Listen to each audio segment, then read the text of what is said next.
Hello दोस्तों, मैं अमित भाटी आपके अपने YouTube चैनल टारगेट ओनली रोजगार पर स्वागत करता हूं। आज मैं लेकर आया हूं आपके लिए आरपीएफ आरपीएसएफ कांस्टेबल के लिए प्रैक्टिस सेट नंबर 15, जिसमें मैं आपको कराने वाला हूं सामान्य ज्ञान। तो चलते हैं बिना देरी किए आज की क्लास के पहले प्रश्न पर।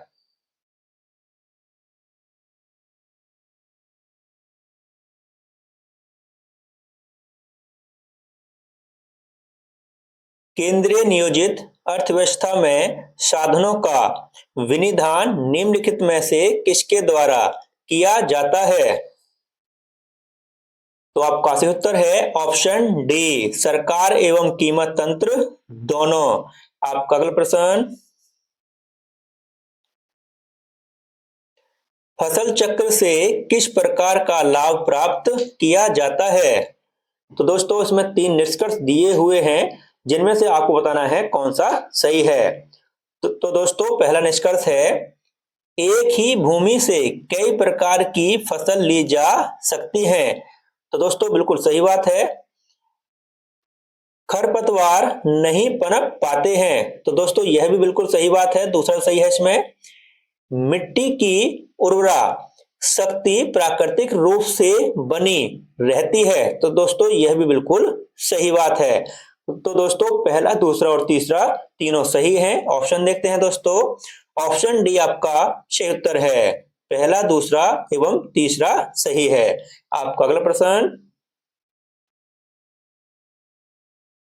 नवीनतम राष्ट्रीय शिक्षा नीति भारतीय संसद द्वारा कब स्वीकृत की गई थी? तो आपका सही उत्तर है ऑप्शन डी, वर्ष 1986 में। आपका अगला प्रश्न, जातियों के विकास का सिद्धांत किसने प्रतिपादित किया था? तो आपका सही उत्तर है ऑप्शन डी, डार्विन। आपका अगला प्रश्न,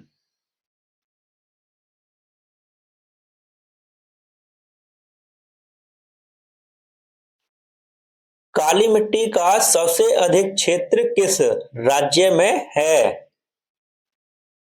तो आपका सही उत्तर है ऑप्शन बी, महाराष्ट्र। आपका अगला प्रश्न, गुरुत्वाकर्षण के नियम का आविष्कार किसने किया था? तो आपका सही उत्तर है ऑप्शन सी, न्यूटन। आपका अगला प्रश्न, निम्नलिखित में से किसमें प्रोटीन नहीं होता है? तो आपका सही उत्तर है ऑप्शन डी, पालक। आपका अगला प्रश्न, आर्थिक कल्याण की सर्वोत्तम माप कौन सी है? तो आपका सही उत्तर है ऑप्शन डी, प्रति व्यक्ति वार्षिक निवल राष्ट्रीय उत्पाद। आपका अगला प्रश्न, एल नीनो के संदर्भ में सत्य कथन की पहचान करें। तो दोस्तों इसमें चार कथन दिए हुए हैं, आपको बताना है कौन से इसमें सही हैं। तो दोस्तों पहला कथन है, यह प्रशांत महासागर में बहने वाली गर्म जल धारा है। तो दोस्तों बिल्कुल सही बात है यह। इसका एक नाम चाइल्ड क्राइस्ट भी है। तो दोस्तों यह भी बिल्कुल सही बात है इसकी। भारतीय मानसून इससे प्रभावित होता है। तो दोस्तों यह भी सही है। और दोस्तों यह पेरू के तट पर प्रवाहित होती है। तो दोस्तों यह भी बिल्कुल सही बात है। तो दोस्तों पहला, दूसरा, तीसरा और चौथा चारों कथन सत्य हैं। ऑप्शन देखते हैं दोस्तों इसमें अब।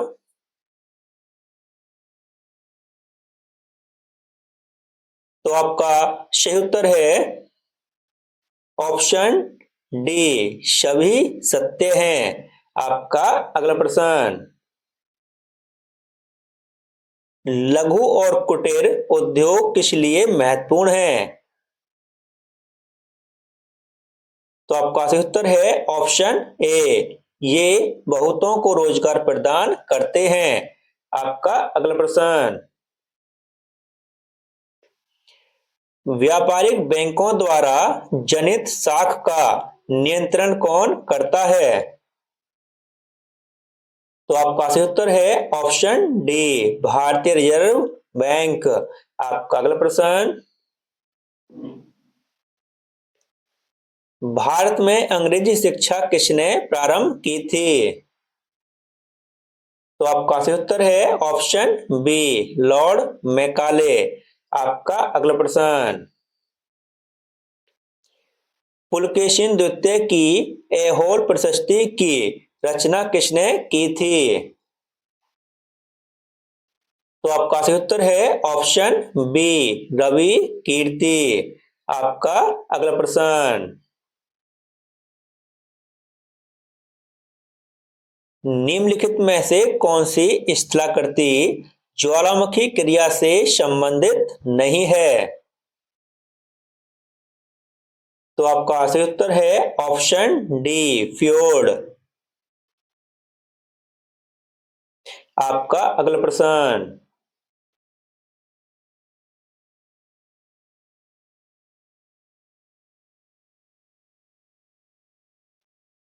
हजरत निजामुद्दीन औलिया किस संप्रदाय से संबंधित थे? तो आपका सही उत्तर है ऑप्शन ए, चिश्ती। आपका अगला प्रश्न, निम्नलिखित में से कौन सी विद्युत चुंबकीय तरंगे हैं? तो आपका सही उत्तर है ऑप्शन सी, एक्स किरणें। आपका अगला प्रश्न, निम्नलिखित में से कौन सी गैस ग्रीन हाउस प्रभाव उत्पन्न करती है? तो आपका सही उत्तर है ऑप्शन डी, कार्बन डाइऑक्साइड। आपका अगला प्रश्न, निम्नलिखित में से कौन सा रोग बैक्टीरिया द्वारा उत्पन्न होता है? तो आपका सही उत्तर है ऑप्शन ए, तपेदिक। आपका अगला प्रश्न, कौन सी धातु मुक्त अवस्था में मिलती है? तो आपका सही उत्तर है ऑप्शन सी, सोना। आपका अगला प्रश्न, किस सिख गुरु की हत्या औरंगजेब ने करवा दी थी? तो आपका सही उत्तर है ऑप्शन सी, तेग बहादुर। आपका अगला प्रश्न, निम्नलिखित में से किस एक देश में प्रत्येक राज्य के लिए पृथक पृथक संविधान है? तो आपका सही उत्तर है ऑप्शन डी, संयुक्त राज्य अमेरिका। आपका अगला प्रश्न, लैंगपुई हवाई अड्डा किस राज्य में स्थित है? तो आपका सही उत्तर है ऑप्शन बी, मिजोरम। आपका अगला प्रश्न, संविधान के अंतर्गत युद्ध अवस्था शांति, युद्ध अथवा शांति की घोषणा करने की शक्ति किसमें निहित है? तो आपका सही उत्तर है ऑप्शन बी, राष्ट्रपति। आपका अगला प्रश्न, डेंगू ज्वर किसके कारण होता है? तो आपका सही उत्तर है ऑप्शन बी, विषाणु। आपका अगला प्रश्न, यूनिसेफ का मुख्यालय कहाँ स्थित है? तो आपका सही उत्तर है ऑप्शन ए, न्यूयॉर्क। आपका अगला प्रश्न, कौन सा विटामिन घाव भरने में सहायक होता है? तो आपका सही उत्तर है ऑप्शन सी, विटामिन सी। आपका अगला प्रश्न, रक्त का थक्का जमने में कौन सा विटामिन सहायक होता है? तो आपका सही उत्तर है ऑप्शन डी, विटामिन के। आपका अगला प्रश्न, किस भारतीय खिलाड़ी को हॉकी का जादूगर कहा जाता है? तो आपका सही उत्तर है ऑप्शन सी, मेजर ध्यानचंद को। आपका अगला प्रश्न,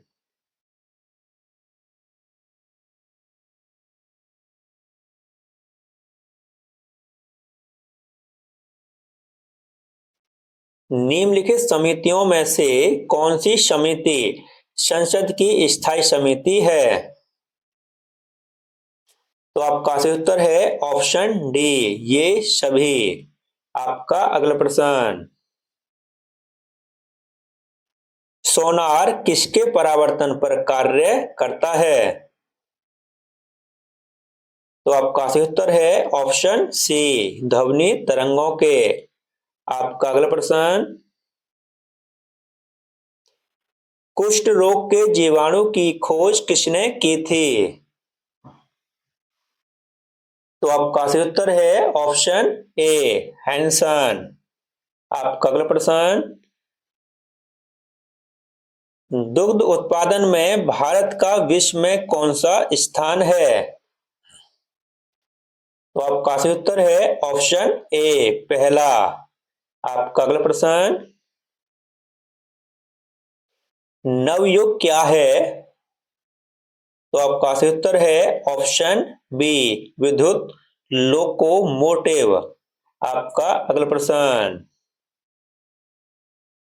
भारत में संघ और राज्यों के लिए किस राज्य को छोड़कर एक ही संविधान है? तो आपका सही उत्तर है ऑप्शन बी, जम्मू कश्मीर। आपका अगला प्रश्न, साल्ट लेक स्टेडियम कहाँ स्थित है? तो आपका सही उत्तर है ऑप्शन सी, कोलकाता। आपका अगला प्रश्न, राष्ट्रीय विकास परिषद का अध्यक्ष कौन होता है? तो आपका सही उत्तर है ऑप्शन बी, प्रधानमंत्री। आपका अगला प्रश्न, केंद्रीय सरकार के संदर्भ में निम्नलिखित कथनों पर विचार कीजिए। तो दोस्तों इसमें दो कथन दिए हुए हैं, आपको बताना है कौन सा इसमें सही है। भारत सरकार के मंत्रियों विभागों का निर्माण प्रधानमंत्री द्वारा कैबिनेट सचिव की सलाह पर किया जाता है। तो दोस्तों बिल्कुल गलत बात है यह। अगला देखते हैं दोस्तों, प्रत्येक मंत्री को मंत्रालय राष्ट्रपति द्वारा प्रधानमंत्री की सलाह पर सौंपा सौंपा जाता है। तो दोस्तों यह बिल्कुल सही बात है। तो दोस्तों पहला इसमें गलत है और दूसरा सही है।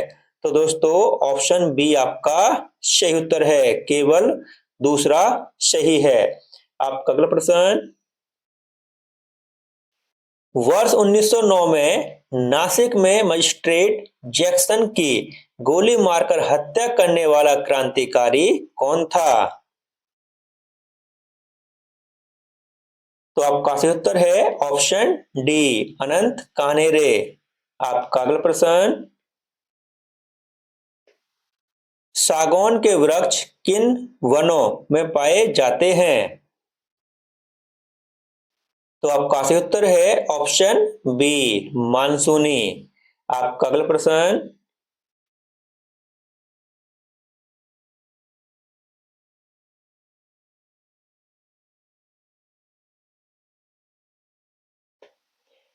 पीटी उषा का निम्न में से किससे संबंध है? तो आपका सही उत्तर है ऑप्शन डी, धाविका। आपका अगला प्रश्न, गौतम बुद्ध का जन्म कहाँ हुआ था? तो आपका सही उत्तर है ऑप्शन सी, लुम्बिनी। आपका अगला प्रश्न, गगन शक्ति 2024 युद्ध अभ्यास भारतीय वायुसेना द्वारा किस स्थान पर आयोजित किया गया था? तो आपका सही उत्तर है ऑप्शन बी, पोखरण। आपका अगला प्रश्न, राष्ट्रीय समुद्री दिवस 2024 की विषय वस्तु थीम क्या है? तो आपका सही उत्तर है ऑप्शन ए, भविष्य का मार्ग प्रशस्त करना सुरक्षा पहले। आपका अगला प्रश्न, मार्च 2024 में कौन सा शहर कृत्रिम 210 चट्टानें स्थापित करने वाला भारत का प्रथम शहर बन गया है? तो आपका सही उत्तर है ऑप्शन डी, मुंबई। आपका अगला प्रश्न, अप्रैल 2024 में किस देश ने नशीली दवाओं के दुरुपयोग पर राष्ट्रीय आपातकाल घोषित किया है? तो आपका सही उत्तर है ऑप्शन ए, सिएरा लियोनो। आपका अगला प्रश्न, अप्रैल 2024 में गंगू रामसे का 83 वर्ष की आयु में निधन हो गया, वे किस क्षेत्र से संबंधित थे? तो आपका सही उत्तर है ऑप्शन ए, सिनेमेटोग्राफी। आपका अगला प्रश्न, प्रवासी भारतीय दिवस कब मनाया जाता है?